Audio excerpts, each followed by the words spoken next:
সকলকে প্রভু যীশু খ্রিস্টের পরাক্রমী নামে আরেকটি বার স্বাগত জানাই।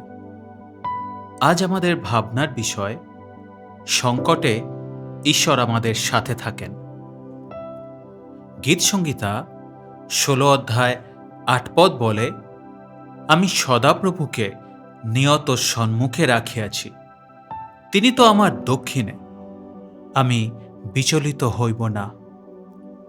টেলিফোনের আবিষ্কার আলেকজান্ডার গ্রাহাম বেল 1876 খ্রিস্টাব্দে করেন। তার সহযোগী ছিলেন মিস্টার ওয়াটসন।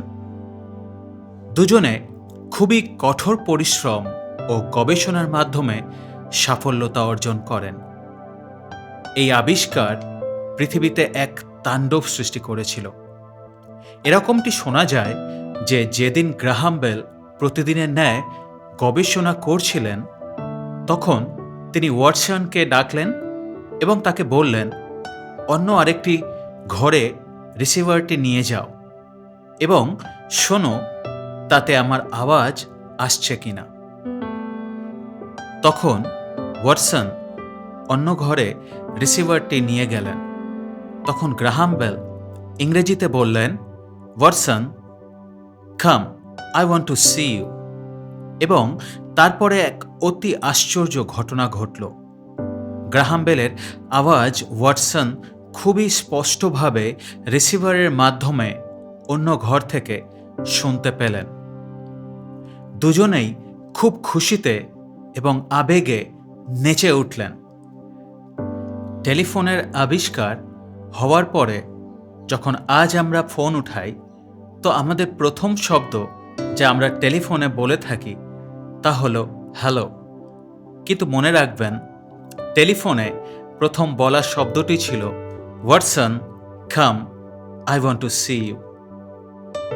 টেলিফোন আবিষ্কারের কিছু বছর পর ইউরোপে টেলিফোন সংযোগ স্থাপনের প্রয়াস চালু করার এক উদ্যোগ নেওয়া হলো এবং এই কাজের জন্য আটলান্টিক মহাসাগরের মধ্য দিয়ে আমেরিকা থেকে ইউরোপ পর্যন্ত তার সংযোগ স্থাপন করা হলো।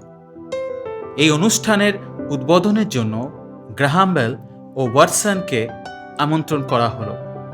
গ্রাহাম বেল আমেরিকাতে ছিলেন এবং ওয়াটসন প্রায় 10,000 মাইল দূর ইউরোপে ছিলেন।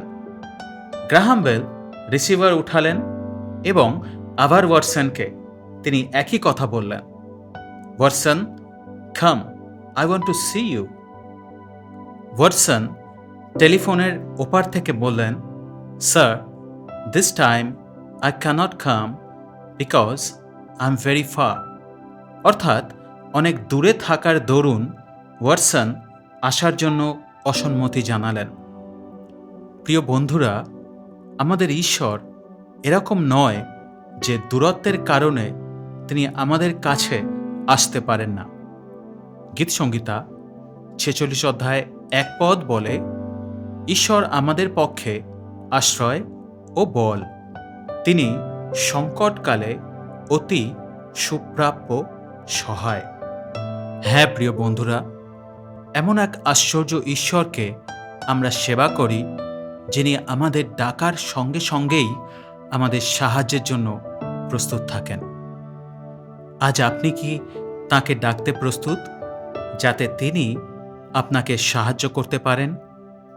ঈশ্বরের বাক্য বলে, কেননা কোন বড় জাতির এমন নিকটবর্তী ঈশ্বর আছেন, যেমন আমাদের ঈশ্বর সদাপ্রভু।